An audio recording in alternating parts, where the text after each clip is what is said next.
The Miracle Mets go all the way at Shea. This is News 4 New York with Chuck Scarborough and Sue Simmons.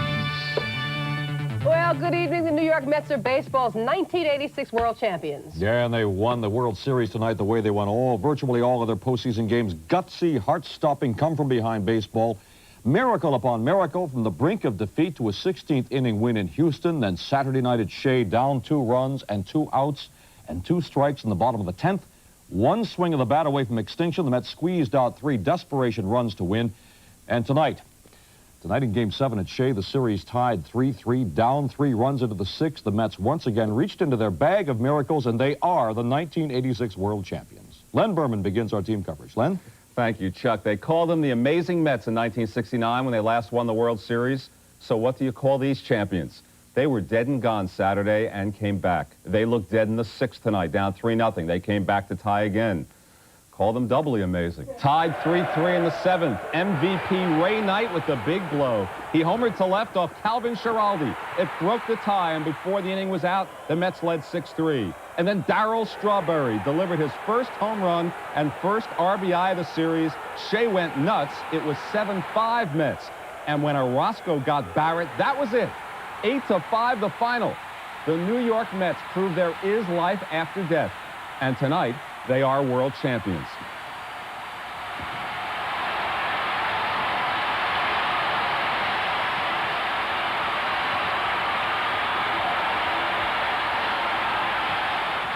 And please be kind to any Red Sox fan you encounter. They've been in 4 World Series since they last won with Babe Ruth in 1918. All 4 series went 7 games. They lost all 4. Doubly amazing. And I'll have a lot more later on. They may have lost, but they gave us an awful lot of exciting baseball, too. Yeah. Hats off to the Red Sox. I don't think I'm going to forget Wade Boggs' tears. That was heartbreaking. It all came down to this, though. Just one more win for the Mets gave them and New York City a world championship, something to brag about. News 4's Mike Taibbi and John Miller are standing by at Shea. First, let's go to Mike. Mike? Yeah, Sue, you're looking now at the lights over the infield in Shea Stadium, the last bank of lights that's on. They will go off soon for the last time in this glorious 1986 baseball season. But the heat that those lights will generate and that the tenants of this ballpark will generate will warm the hearts of Mets fans all winter long. And that's not chauvinism, it's a statement of fact. This team was installed as the favorite last year when they were coming in second last year in the Eastern Division. In spring training, in the early part of this year when they broke out way in front, they were the favorites, they were unbeatable. But they learned, as they got into the playoffs, that it wasn't that easy.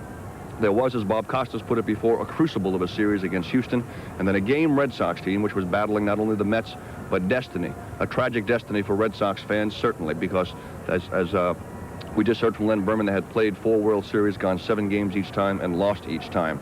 A word now about the Red Sox. Anybody who knows anything about Boston knows that the fans in that town are suffering intensely right now. Not as though they haven't been prepared for it. They've been hearing the doomsayers say for days and days and days that ultimately they would find a way to lose. Saturday it seemed predestined that they might, and tonight they did. Earlier this evening, when the Red Sox were up 3-0, one of the Boston writers came by and said, "There's the bait. They're giving the bait out for the Mets." And that's certainly what happened as the Mets came roaring back. And later on, that same writer came by and said, this isn't over yet with the Mets winning 6-3. There's still going to be something that'll happen that'll make the Red Sox think that they can get ever so close. They will get that close, and they will again fall short. A Boston writer with about 25 years of experience. An extraordinary World Series, as it turned out. Games 6 and 7 were sensational baseball games in terms of tension and the ability of the Mets to come back from adversity. The Mets coming on to win this. There will be celebration tonight and for many nights to come in New York City and in Boston. There'll be pain, but as Red Smith once said, in answer to a writer who was complaining about a loss by the home team, a child has not died. And that's the message that Bostonians will have to get used to listening to for one more winter. I'm Mike Taibbi in a darkening Shea Stadium. Let's go now to John Miller, who's outside the ball yard. John? Well, Mike, the action has shifted out here, and indeed there will be celebration. If there are any Boston Red Sox fans, we certainly can't find them in this parking lot tonight. What they've been saying in this crowd is it's like 1969 all over again. This is the moment they've been waiting for. As you can see, it's a rambunctious crowd. And from the outset, police were worried about this crowd. So a lot of manpower and horsepower were brought into this game. The usual complement for a baseball game is about 70 New York City police officers. But on this game, because of what you saw in the clincher where the fans took the field and tore it up, they brought in some 700 police officers. helmeted and with nightsticks. And the idea was not to ring the field this time so that the fans couldn't spill onto it. The idea was to ring the outside of the field, actually putting cops in the stands. Jokingly, the chief said, "We're going to fight them high." Of course, they didn't really have to fight them at all. Ultimately, there were, I think, only one arrest for disorderly conduct. The arrests that were made tonight, which is about 5, generally had to do with people in the parking lot. Now, near the end of the game, someone threw a smoke bomb onto the field. That halted the game briefly. No one was arrested for that act, but it was something less spectacular than the recent parachuting we saw.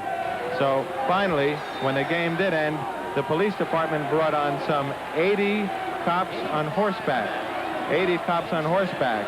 And while a couple of stragglers managed to get on the field, those cops on horseback, by the way, the tab for that has been picked up by the Mets, did manage to ring the field and cause enough of a visual deterrent, along with the cops who were in the stands, so that they were able to keep the field, not to the point just that the fans didn't take the field, but to the point that the Mets actually came back to the field after the fans started to leave and were able to drink champagne on the mound. So they had their own private celebration. But to talk about this crowd here, they're pretty excited and they're happy. What do you guys say? All right, the Mets are fantastic! Yeah! Well, there you go. The scene at Shea Stadium, an obviously very happy crowd for their miracle makers. Back to you. Of course, we have more. Tomorrow, News 4 will have live team coverage of the huge ticker tape parade for the world champion Mets beginning at noon. More after this. Tonight, News 4 New York is sponsored by Amtrak Metroliner.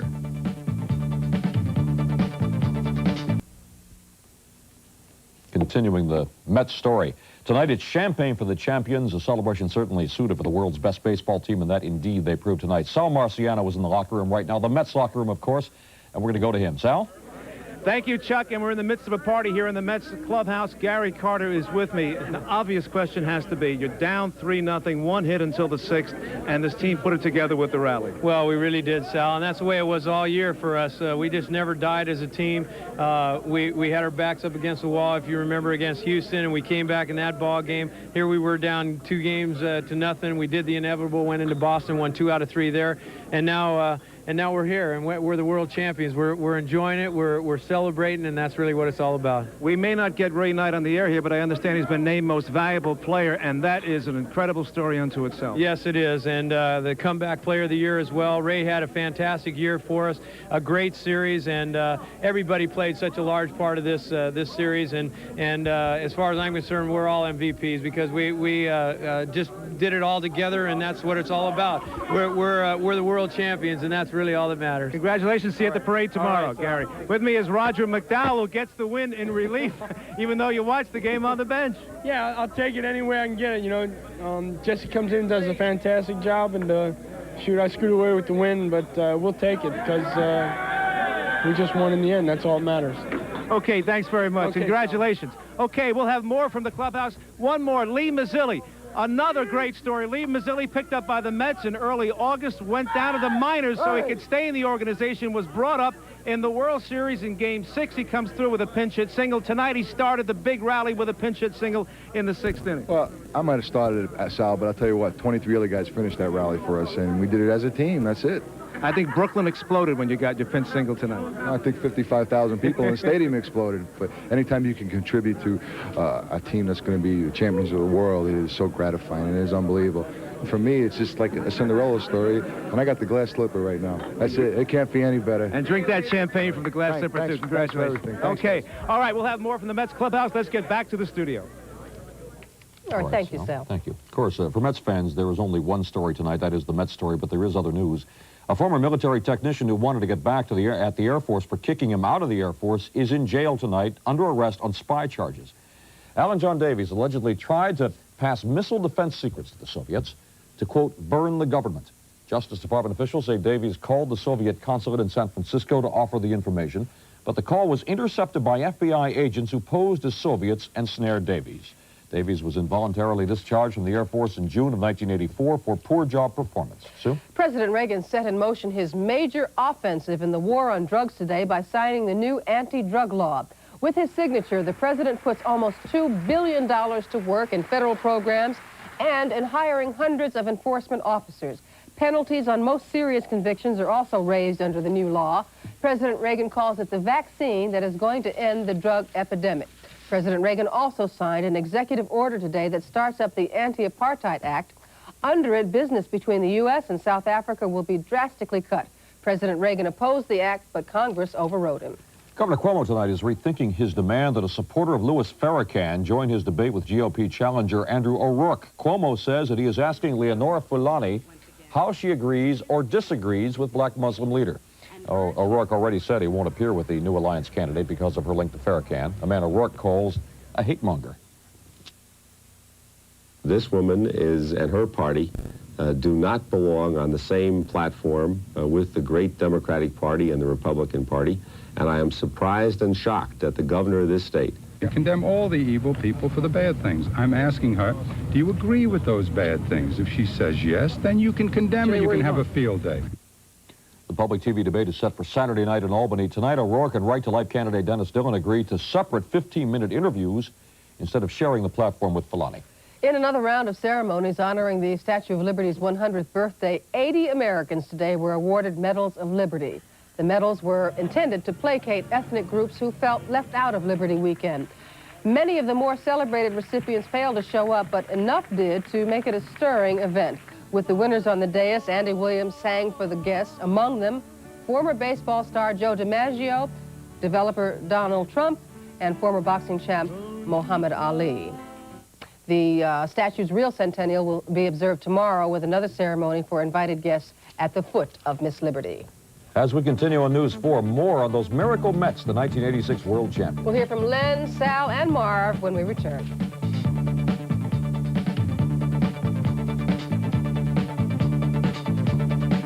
News 4 New York. Is there any reason to watch anyone else? We are going to chat a little more about the Mets this evening, and to kick things off, we have Len Berman here. Marv is out on the field. He was in the opposing locker room this evening, as I believe. Yes, he was. Okay, we have Sal in the Mets locker room, and within one strike of being eliminated Saturday night, they are champions of the baseball world tonight. Somewhere in baseball heaven, Casey Stengel just whispered the word, amazing. The roof nearly caved in on the Mets in Game 7 today at Shea. Back-to-back homers for Boston in the second off Darling. Evans, then Gedman. Gedman's went off Strawberry's glove and over the wall. But down 3-0 in the sixth. Keith Hernandez with the big hit off Bruce Hurst, a two-run single. Carter followed with a single, and it was tied 3-3. And the bottom of the seventh inning, series MVP Ray Knight, very nearly the GOAT Saturday night, hit the big home run off Calvin Schiraldi, 4-3 Mets. Then 6-3 through 7. And then it was time to call in the cavalry as Boston scored 2 runs. But in the 8th inning, Darryl Strawberry broke out of his Shea Stadium funk. He crushed a towering homer to make it 7-5. Final of 8-5. Orozco got Barrett, and the celebration was on.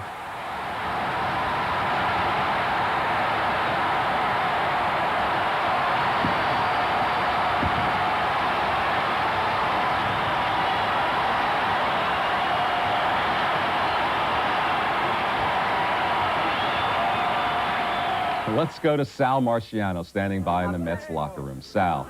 Okay, we're in the Mets locker room, and Ray Knight's getting a champagne bath, and so is Keith Hernandez. First, Ray Knight, the MVP. You came back from the depths of a key era, and you end up being the most valuable player. Well, Sal, this game's ups and downs. It's a game of redeeming features, as I've said so many times. Just glad to get that opportunity to be up there. You have your own personal hairdresser here. Yeah, my buddy here, my best buddy.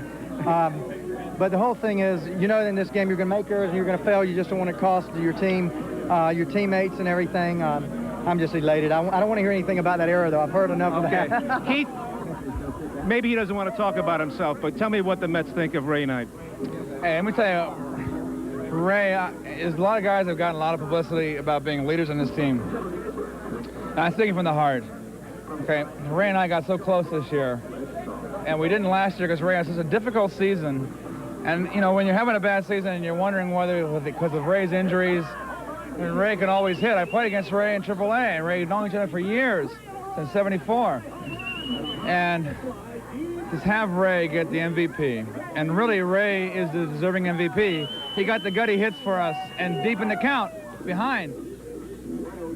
But getting back to his leadership, I tend to get most of the press for leadership, but Ray is the unsung hero of this club. Ray's a very giving person, and I honestly feel that Ray gives more to this team than I do. I give myself to this team, but Ray gives himself more than anybody in this team, helping the young kids with advice, and it couldn't have happened to a finer man. He's my pallbearer when I die. He's going to outlive me, I know that. And on that happy note, we leave the Mets clubhouse. Congratulations. Now back to the studio. Think they'll get any sleep tonight? Oh, by the way, the football game in the Meadowlands, the Giants lead Washington, hoping to tie for first, 27-20, late, very late in the game. And finally, we have all been through an emotional roller coaster the last 10 days. A review. Game 1 at Shea. A Tim Tuffle error, and Boston won Game 1, 1-0. Game 2, reliable Keith Hernandez with the error. The Mets threw away 2 games. But in Boston for Game 3, Lenny Dykstra got them going. The Red Sox defense faltered this time, and the Mets were alive. The Boston bubble also burst in Game 4. The agony of another loss, 4 straight home losses in this World Series. It was all even, 2 games apiece. The shaky defense continued in Game 5, another Red Sox win. And if you happened to drop in for Game 6, you saw a classic, as the Mets were given a second life, and the series was tied. Tonight, the picture tells the story. Wade Boggs, while the Mets celebrated on the mound. Turned out to be quite a World Series after all. Of course, we'll have a lot more tonight and tomorrow, and on we go. All righty then. Hey, so that was nice. Yeah. Up next, Al Roker tells us that the sun's going to shine over that ticker tape parade. Yeah, we'll have his forecast in just a second.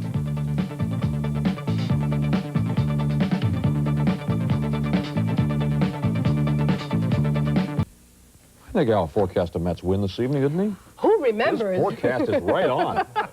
And now we got great weather for the parade coming up tomorrow. It is going to be gorgeous. Let's take a look right now. Satellite picture. You will see we've got some clouds over the northeast, but clearing is going to set itself in here as high pressure builds in. Great weather coming up this week. So our forecast tonight, cloudy skies, mid-40s to around 50 degrees for the low. Tomorrow morning for the World Series parade, around noontime, we are going to call for 67 degrees and sunny skies for our #1 Mets. And here's how we shape up for the rest of the day tomorrow. We are going to call for partly to mostly sunny skies, highs mid-60s to near 70 degrees. And then for tomorrow evening, clear, low to mid-40s for the overnight lows. And our 5 days ahead for you look like this. On Wednesday, partly sunny, 67 degrees, near 70, but then we cool off Thursday. Sunshine, temperature of 57. Friday and Saturday, partly sunny, temperatures in the 60s. So great weather tomorrow. Come on down, 12 noon. It's going to be a party. Chuck and Sue. All right. Well, we were going to go to Connie and get some viewpoints of the New York fans. However, our line, something's wrong, so we're going to go... Died. Huh? Her battery died. Her battery died. Let's yeah. go back to Sal. Yeah, let me get one sip. We're back in the Mets clubhouse. Bobby Ojeda, Kevin Mitchell, and Tim Tuffle, who was classy enough to come on after his big goof in the first game, but now he's a world champion. I'm the world champion, and the whole team is, and we're all very excited about it. Whatever happened to the first game's all behind us. Okay. Bobby Ojeda. You ain't no... It's Bobby Ojeda. See, it don't hurt me. See, I have just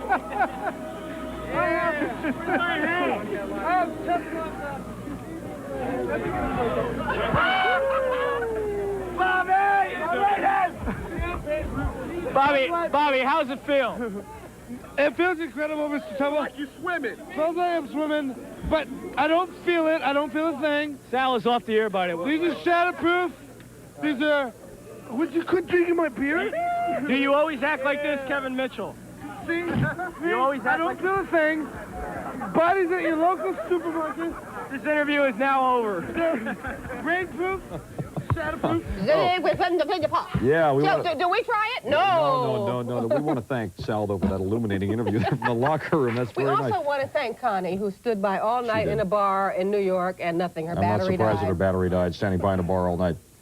Of course, we want to remind you at 12 o'clock tomorrow, we're going to have the victory parade for you right here on Channel 4. We'll be there to cover that for you. And, you know, earlier in the evening, they mentioned that the players mainly didn't drink the champagne. They like to spray it around. I'm not so sure well, that's true. I think there was a problem there somewhere. Yeah, I think we were gathered here guys. together to talk about some real TV. Thank you, Mets, for a heck of a season. Good night.